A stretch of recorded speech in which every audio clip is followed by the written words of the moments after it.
Pourquoi l'altruisme n'existe presque pas en économie? On aime se dire que certaines décisions sont désintéressées. Donner à une œuvre caritative, offrir sans attendre, faire le bien. Mais en économie, rien n'est jamais totalement gratuit.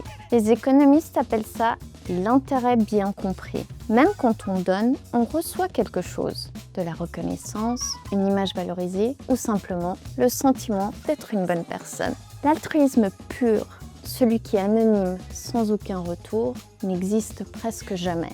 Même les philanthropes milliardaires, ceux qui signent des chèques à 9 zéros sur lesquels on aimerait mettre notre nom, bénéficient de déductions fiscales, de fondations à leur nom et d'un capital sympathique colossal. Le don désintéressé reste avant tout une stratégie très rentable. Les économistes comme Gary Becker ou Adam Smith l'avaient déjà noté. Même la générosité peut être un calcul, ce qu'on appelle parfois warm glow giving, donner pour se sentir bien. Autrement dit, un investissement moral à rendement émotionnel.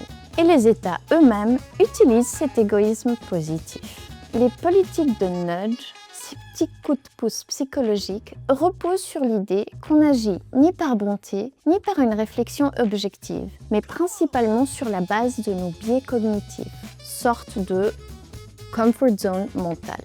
On recycle pour se sentir vertueux. On fait un don parce qu'on reçoit un badge, un like ou une réduction fiscale. Alors, faut-il désespérer de l'humanité? Pas du tout. C'est justement parce que l'égoïsme est prévisible qu'on peut en faire quelque chose de bien. L'économie ne supprime pas l'altruisme, elle le canalise.